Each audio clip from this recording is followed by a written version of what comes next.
Hi all, I'm here with the one and only Finn Mactaggart. You know him, you love him. This is the duo you've been waiting for. We're going to be discussing Kiko Kostadinov's Womenswear show, Autumn into 19. This is the second show under Laura and Dina Fanning, who joined Kiko for the first show last time. The first show was, I thought, really amazing and kind of had a really beautiful sci-fi elements to it. This season, much of a progression, but with slightly more mystical vibes.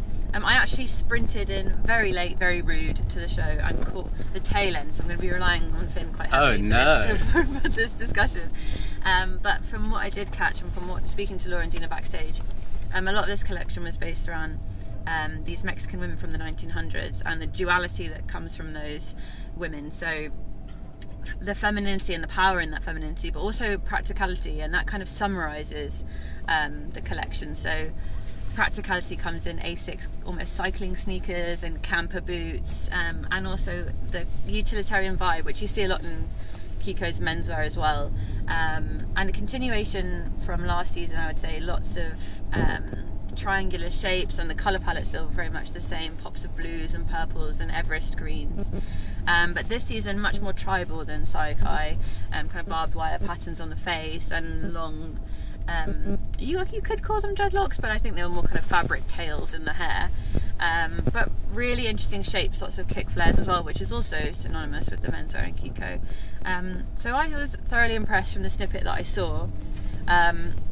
I feel like the duo are exceptionally strong-minded, and that comes through in their clothes. The way they talk about fashion and the way they talk about their narrative is so inviting, and you kind of just want to be a part of their world. And I'd love to be a fly on the wall when they're putting this all together with Kiko. It's such a magical trio in my mind. The clothes themselves, I'd be really interested to see them styled in editorials and to see them on the road.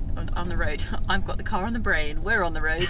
I'd like to see people wearing them in public. I really want to see how they translate to the everyday, because I do think there's, as mystical and as magical as the clothes are, I do think there's a real everyday strength to them, in that you could wear the kick flare trousers, you can wear the cycling shorts, and you can take these layerable kind of triangular elements from the jackets and the tops and wear them with your jeans or however you would. So from the very snippet I saw, I was absolutely thoroughly impressed, and I'm a huge fan of Kiko.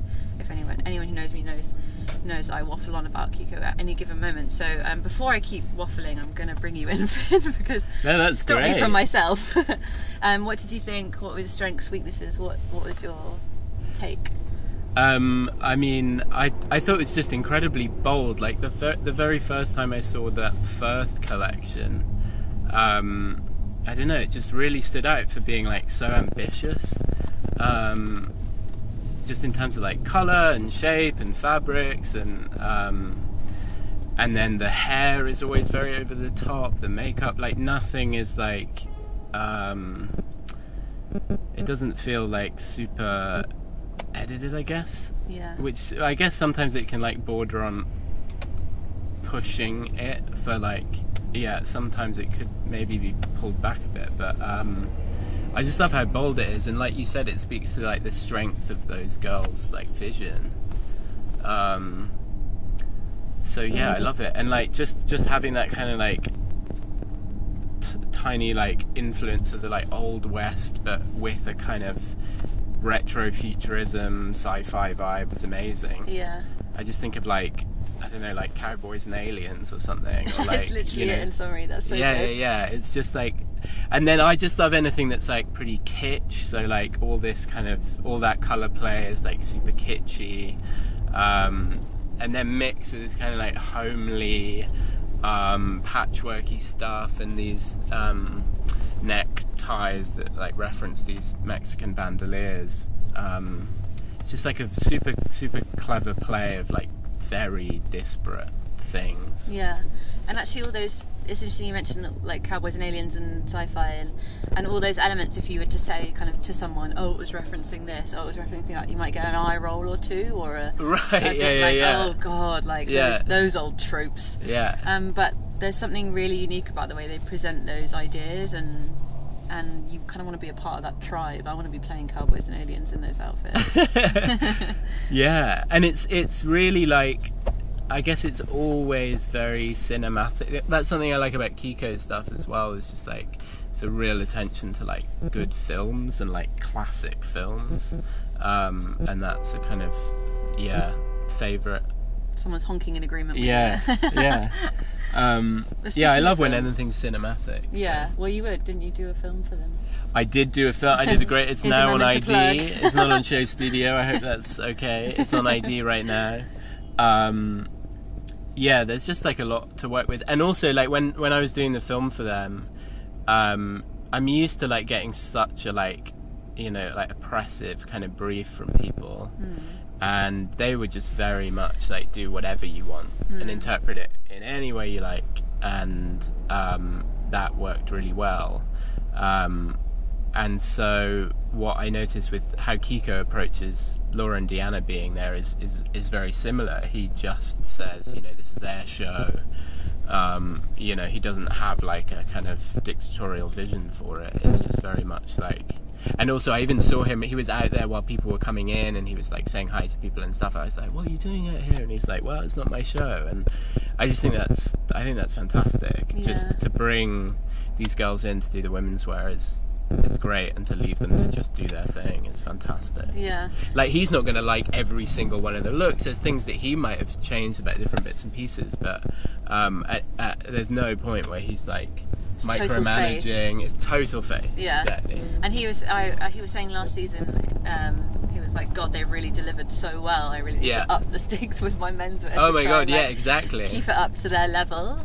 Yeah. He was saying that also to me just beforehand. I hope he doesn't mind me saying this, but about the Asai show he just saw. He was a big fan of that, and that's another designer I absolutely fucking love in London. And again, it's just like bold, visionary type people. Yeah. With honesty, I think. Yeah, and also like getting away from this like super wearable thing, like this just kind of like jeans and t-shirt thing, this hoodie thing, getting away from that and doing like sexy, colourful, innovative stuff that is just new. I'm excited. I'm excited. I think that's a good note to end on. I'm going to take you off the soapbox before we get carried away. Sweet. Thank you so much for watching, and congratulations to Laura and Deanna if you're watching too. Subscribe to YouTube to keep up to date with all the next live reviews that are coming. There are plenty more in store. And thank you so much, Finn, for taking part. There's one thing I want to say, actually. I just remembered. On the press release, I just really love that they said something about they've spent a lot of time working on the backs of the garments, because this is something that's overlooked in a kind of like selfie-obsessed climate. And I just thought that spoke volumes about their approach. Like, they just... Also, that's interesting. I know we just said we're going to wrap up, but that's interesting because if you're looking at the images on Vogue or Now Fashion, you won't see that attention to detail. You only get that when you're at the show. Exactly. And I just thought that spoke volumes about the like level of attention and the level of care that they have. There we go. Okay, mic drop. Now we're over. Thank you so much, guys. See you soon.